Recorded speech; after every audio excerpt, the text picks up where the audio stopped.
ये वीडियो देखने से पहले हमारे चैनल को सब्सक्राइब करें, लाइक करें और शेयर करें। हेलो नमस्कार दोस्तों।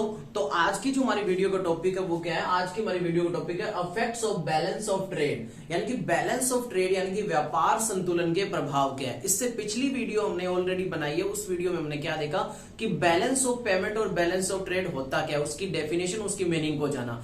और आज की वीडियो में हम ये देख रहे हैं कि बैलेंस ऑफ ट्रेड है, उसके प्रभाव कैसे कैसे होते हैं। तो बैलेंस ऑफ ट्रेड यानी कि इसे हम क्या बोलते हैं? व्यापार संतुलन। तो व्यापार संतुलन के क्या क्या प्रभाव होते हैं? तो व्यापार संतुलन के दो तरीके से प्रभाव होते हैं। या तो favourable balance of trade favourable होएगा तो उसके इफेक्ट देखेंगे, या हमारा बैलेंस ऑफ ट्रेड क्या होगा? अनफेवरेबल होएगा। क्योंकि हमने देखा था कि बैलेंस ऑफ ट्रेड हमारी तीन कंडीशन में बनता है। या तो बैलेंस ऑफ ट्रेड क्या होगा? बैलेंस्ड बैलेंस ऑफ ट्रेड होगा। बैलेंस्ड है वो तो फिर ठीक ही है। अब फेवरेबल और अनफेवरेबल में क्या आ गया? Favourable surplus balance of trade है, हमारा सरप्लस है बैलेंस ऑफ ट्रेड। वैसे फेवरेबल में ही माना जाता है, हमारा बैलेंस्ड बैलेंस ऑफ ट्रेड है तो वो भी हमारे लिए फेवरेबल है, अच्छी कंडीशन है हमारे लिए।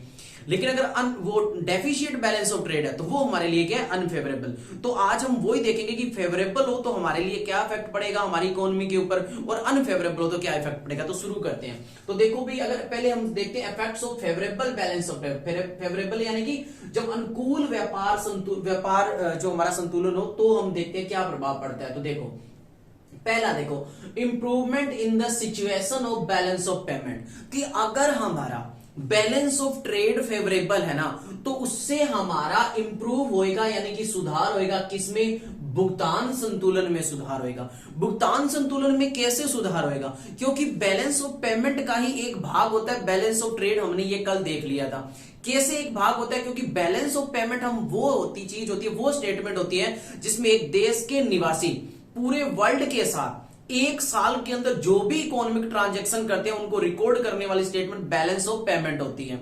और बैलेंस ऑफ ट्रेड क्या होता है? बैलेंस ऑफ ट्रेड में हम एक देश के निवासी सिर्फ गुड्स से रिलेटेड कितना डील करते हैं दूसरी कंट्रीज के साथ, यानी कि कितनी वैल्यू के गुड्स को वो एक्सपोर्ट करते हैं, कितनी वैल्यू के गुड्स को वो इंपोर्ट करते हैं, उसका लेखा जोखा बैलेंस ऑफ ट्रेड में होता है। तो बैलेंस ऑफ पेमेंट का ही तो भाग हो गया बैलेंस ऑफ ट्रेड, क्योंकि उसमें सिर्फ गुड्स को लिया जाता है और बैलेंस ऑफ पेमेंट में सारी इकोनॉमिक ट्रांजैक्शन को लिया जाता है। तो अगर हमारा बैलेंस ऑफ ट्रेड यानी कि व्यापार संतुलन फेवरेबल हो गया ना, बैलेंस ऑफ ट्रेड हमारा फेवरेबल है, तो ऑब्वियस सी बात है कि उसका कुछ इंपैक्ट हमारे बैलेंस ऑफ पेमेंट पे पड़ेगा। क्योंकि बैलेंस ऑफ पेमेंट में हम विजिबल, इनविजिबल सब आइटम को लेते हैं। तो बैलेंस ऑफ ट्रेड क्या हो गया? विजिबल आइटम हो गया। तो अगर हमारे विजिबल आइटम फेवरेबल है तो बैलेंस ऑफ पेमेंट में जो दूसरा भाग हो गया इनविजिबल हो गया, अगर वो मान लो फेवरेबल नहीं भी है तो भी उस अनफेवरेबल के इफेक्ट को क्या कर देगा? कम कर देगा। और अगर मान लो इनविजिबल यानी कि सर्विस वाला इफेक्ट है वो भी फेवरेबल है, और इधर हमारा जो बैलेंस ऑफ ट्रेड है यानी कि विजिबल आइटम्स का वो भी फेवरेबल है, तो हमारा बैलेंस ऑफ पेमेंट अपने आप ही क्या हो जाएगा? अच्छा होएगा। तो अगर हमारा बैलेंस ऑफ ट्रेड सही है, पॉजिटिव है, फेवरेबल है, तो बैलेंस ऑफ पेमेंट पे इफेक्ट उसका हमेशा अच्छा पड़ेगा। बैलेंस ऑफ पेमेंट हमारा अच्छा जाएगा। क्यों जाएगा अच्छा? क्योंकि ये बैलेंस ऑफ पेमेंट का ही एक भाग है बैलेंस ऑफ ट्रेड। ठीक है। दूसरा देखो, it increases the soundness of economy. ये हमारी इकोनॉमी की साउंडनेस को बताता है, यानी कि आर्थिक स्थिति को सुधारेगा। भाई सिंपल सी बात है, अगर हमारा फेवरेबल बैलेंस ऑफ ट्रेड आएगा, फेवरेबल का मतलब क्या है? हमने दूसरी कंट्री में गुड्स ज्यादा वैल्यू के एक्सपोर्ट करे हैं एज कंपैरेटिव टू इंपोर्ट, यानी कि इंपोर्ट हमने कम किए हैं, हमने एक्सपोर्ट ज्यादा किए। अगर एक्सपोर्ट ज्यादा किए तो हमारे पास देश में पैसा क्या है? ज्यादा है। ज्यादा है तो हमारी इकोनॉमिक कंडीशन क्या होगी? अच्छी होगी। नेक्स्ट देखो, it enhances the goodwill of the country. और अगर हमारा बैलेंस ऑफ ट्रेड फेवरेबल होता है ना तो हमारी कंट्री की गुडविल अच्छी होती है इंटरनेशनल मार्केट में दूसरे देश हमारी कदर करते हैं कि वो एक ऐसी कंट्री है जो ज्यादा एक्सपोर्ट करती है। अब ज्यादा एक्सपोर्ट वही कंट्री कर पाएगी ना जिसके अंदर रिसोर्सेज का यूटिलाइजेशन अच्छे से हो रहा हो, जो इकोनॉमी कुछ हद तक डेवलप हो। तो इससे हमारी, अगर हमारा एक्सपोर्ट बढ़ रहा है तो हमारी रेपुटेशन, हमारी जो गुडविल है वो इंटरनेशनल मार्केट में बढ़ेगी। और क्या होगा?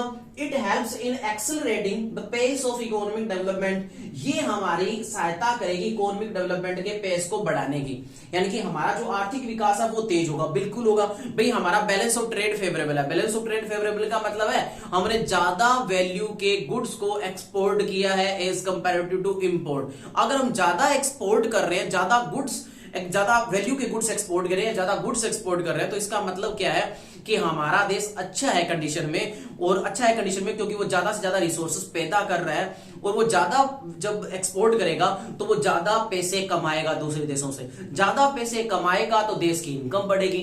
देश की इनकम बढ़ेगी तो हमारी इकोनॉमिक डेवलपमेंट होगा या नहीं होगा।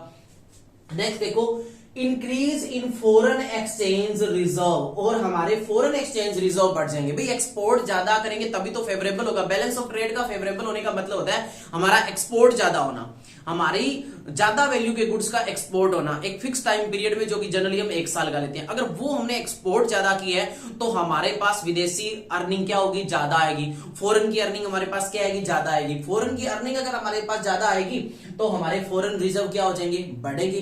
तो ये होता है कि बैलेंस ऑफ ट्रेड अगर हमारा फेवरेबल है ना तो उसके क्या क्या इफेक्ट पड़ते हैं हमारे इकोनॉमी पे, तो वो हमने देखा। तो अगर बैलेंस ऑफ ट्रेड फेवरेबल है तो सिंपल सी बात है वो पॉजिटिव इफेक्ट डालेगा हमारी इकोनॉमी पे, यानी कि अच्छा इफेक्ट डालेगा। अब हम ये देखते हैं कि अगर हमारा बैलेंस ऑफ ट्रेड अनफेवरेबल हो तो हमारी इकोनॉमी पे, हमारे देश पे क्या फर्क पड़ता है, बैलेंस ऑफ पेमेंट पे क्या फर्क पड़ता है, वो देखते हैं।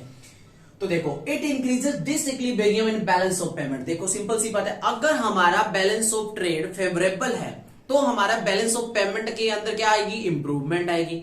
लेकिन अगर हमारा बैलेंस ऑफ ट्रेड अनफेवरेबल है तो हमारा बैलेंस ऑफ पेमेंट क्या हो जाएगा, डिसइक्विलिब्रियम हो जाएगा, यानी कि असाम्य में आएगा। यानी कि हमारा फिर जो बैलेंस ऑफ पेमेंट है वो नेगेटिव में जाएगा, कि कम होएगा। हमारा बैलेंस ऑफ पेमेंट बैलेंस में नहीं होगा, फिर उसको बैलेंस करना पड़ेगा। क्यों करना पड़ेगा, क्योंकि बैलेंस ऑफ ट्रेड का ही, बैलेंस ऑफ पेमेंट का ही एक भाग क्या है, बैलेंस ऑफ ट्रेड। तो अगर बैलेंस ऑफ ट्रेड हमारा नेगेटिव है ना तो उससे हमें घाटा होगा हमारा बैलेंस ऑफ पार्ट का। क्योंकि ऐसे मानो कि भी बैलेंस ऑफ पेमेंट में ना एक विजिबल आइटम का पार्ट होता है, एक मोटे तौर पे मैं बताता हूं कि बैलेंस ऑफ पेमेंट में सारी इकोनॉमिक ट्रांजेक्शन लेते हैं। तो सारी इकोनॉमिक ट्रांजेक्शन कौन सी होती है, हम 2 बड़े पार्ट में मैं आपको बताता हूं, बाकी आगे मैं अच्छे से बताऊंगा। लेकिन अभी 2 पार्ट में आप जानो कि एक होती है हम इकोनॉमिक ट्रांजेक्शन करते हैं वो विजिबल, यानी कि जिनमें गुड्स आती है, गुड्स जिनको कमोडिटी बोलते हैं, वो जिनको हम देख सकते हैं ना, वो विजिबल आइटम। एक क्या आती है जो इनविजिबल होती है, जिनको हम देख नहीं सकते। ये आती है इकोनॉमिक ट्रांजैक्शन हमारी बड़े तौर पे 2 टाइप की होती है ना, इनविजिबल और विजिबल। अब विजिबल कौन सी होती है, जिनको हम देख सकते हैं, यानी कि जो गुड्स होते हैं। अब विजिबल वाली आ गई बैलेंस ऑफ ट्रेड में, और बैलेंस ऑफ पेमेंट में दोनों आती है। तो अब सोच के देखना, अगर बैलेंस ऑफ पेमेंट हमारा इनविजिबल वाली जो आइटम है, यानी कि जो सर्विस देते हैं हम, कम्युनिकेशन की दो, बैंकिंग की दो, इंश्योरेंस की दो, जो सर्विस हम दे रहे हैं फॉरेन में, या जो सर्विस हम फॉरेन से ले रहे हैं, उनका बैलेंस हमारा क्या आता है, फेवरेबल आता है। क्या आता है, फेवरेबल आता है। यानी कि हमने ज्यादा सर्विस दी, कम सर्विस ली, ठीक है, लेकिन हमारा बैलेंस ऑफ ट्रेड नेगेटिव आ गया। यानी कि हमारा जो विजिबल आइटम्स है वो हमारा बैलेंस ऑफ ट्रेड खराब आने का मतलब क्या है कि बैलेंस ऑफ पेमेंट में हमारा विजिबल आइटम गलत आ गया, नेगेटिव आ गया। विजिबल आइटम नेगेटिव कैसे आ गया, कि हमने कम वैल्यू के गुड्स को हमने एक्सपोर्ट किया, ज्यादा वैल्यू के गुड्स को इंपोर्ट करा, तो हमारा वो क्या आ गया, नेगेटिव आ गया। अगर हमारा विजिबल नेगेटिव आ गया और इनविजिबल हमारा पॉजिटिव भी है, तो भी उसके जो इफेक्ट है पॉजिटिव को नेगेटिव क्या कर देगा, कम कर देगा। तो ये होता है, जैसे मैं मान लो एक तरह से ऐसे बोलूं कि एक तरफ से मैंने 10 रुपए कमाए, एक तरफ से मैंने 5 रुपए दिए, तो ऑलरेडी मेरी कमाई कितनी होगी, मेरी बचत कितनी होगी, 5 रुपए ना, तो मेरी बचत 5 रुपए होगी। तो ऐसे करके अगर हमारा ये नेगेटिव आता है ना बैलेंस ऑफ ट्रेड, तो हमारे बैलेंस ऑफ पेमेंट पे इसका इंपैक्ट नेगेटिव ही पड़ता है। ठीक है भाई, आगे देखो, इकोनॉमी बिकम्स वीक, कि हमारा अगर बैलेंस ऑफ ट्रेड क्या होगा, नेगेटिव आएगा, अनफेवरेबल आएगा, तो हमारी इकोनॉमी वीक हो जाएगी, हमारी अर्थव्यवस्था वीक हो जाएगी। ऑब्वियस सी बात है, हमें फिर ज्यादा, इसका मतलब भी नेगेटिव आने का क्या मतलब है, अनफेवरेबल आने का क्या मतलब, अनफेवरेबल या नेगेटिव आने का मतलब ये है कि हम ज्यादा इंपोर्ट कर रहे हैं। ज्यादा इंपोर्ट कर रहे हैं तो हमारे पैसे कहां जा रहे हैं, बाहर जा रहे हैं। अगर बाहर ज्यादा पैसे जाएंगे, हमारे देश के अंदर पैसे कम आएंगे, तो हमारी इकोनॉमी क्या होगी, वीक ही होगी, और अर्थव्यवस्था हमारी। हर्डल इन इकोनॉमिक डेवलपमेंट, और हमारी इकोनॉमिक डेवलपमेंट में ये हर्डल है, बाधा है, हमारे आर्थिक विकास में ये हर्डल है। फिर हमारी डेवलपमेंट अच्छे से नहीं होगी, क्योंकि हमारी डेवलपमेंट तब होगी जब देश का पैसा देश में ज्यादा रहेगा और बाहर का पैसा भी कुछ आएगा। अगर हमें बाहर से पैसा कम आ रहा है, हम बाहर ज्यादा पैसा दे रहे हैं, तो देश का पैसा बाहर जा रहा है, और देश का अगर पैसा बाहर जाएगा तो हमारी डेवलपमेंट कहां से हो जाएगी, तो ये फिर हमारी इकोनॉमिक डेवलपमेंट हो नहीं पाएगी। और क्या है अभी, fall in prestige and goodwill of the country. Goodwill वही सेम वाली बात पीछे देख लिया कि ये हमारी प्रतिष्ठा होती है ना कंट्री की, प्रतिष्ठा यानी कि प्रेस्टाइज या गुडविल, जो हमारी ख्याति या सद्भावना होती है वो गिर जाती है। इंटरनेशनल मार्केट में अगर हमारा एक्सपोर्ट ज्यादा करेंगे तो कंट्री सोचेंगे कि यार ये कंट्री एक्सपोर्ट ज्यादा कर रही है, मतलब ये अच्छे से अपने रिसोर्सेज को यूटिलाइज कर रही है, ये हमारी मदद कर रही है कि हमें एक्सपोर्ट कर रही है, हमें इस देश से चीजें खरीदनी पड़ रही है, तो मतलब ये कंट्री अच्छी है। ठीक है, एक हमें अगर हमारा इंपोर्ट ज्यादा हो रहा है तो इसे लग रहा है कि यार ये कंट्री क्या डेवलप है, ये हमारी क्या हेल्प कर देगी, ये तो हमारे तलवे चाट रही है, क्योंकि ये तो हमसे तो ज्यादा से ज्यादा गुड्स इंपोर्ट करती है, ये इसके खुद के पास तो कुछ है ही नहीं, ना इसके पास टेक्नोलॉजी है, ना इसके पास रिसोर्सेज यूटिलाइजेशन का कोई बढ़िया भी है, ना इसके पास स्किल लेबर है। तो इसलिए हमारी जो एक तरह से जो डेवलपमेंट सॉरी गुडविल होती है, प्रेस्टाइज होती है, वो हमारी गिर जाती है, रेपुटेशन हमारी इंटरनेशनल मार्केट में कम हो जाएगी अगर ये हमारा अनफेवरेबल चलता रहता है। और क्या होता है अभी, decrease in foreign exchange reserve. अगर हमारा फेवरेबल है बैलेंस ऑफ ट्रेड तो increase in foreign exchange reserve, बढ़ जाएंगे हमारे पास देश में पैसे आएंगे, फॉरेन के पैसे। और अगर हमारा नेगेटिव है तो हमारे से पैसे जाएंगे। तो ये थी आज की वीडियो की इफेक्ट क्या पड़ता है हमारे बैलेंस ऑफ ट्रेड का, जो फेवरेबल होना या अनफेवरेबल होना, उसके क्या इफेक्ट पड़ते हैं वो हमने देखे। तो मिलते हैं एक नई वीडियो में एक नए टॉपिक के साथ। जय हिंद, जय भारत।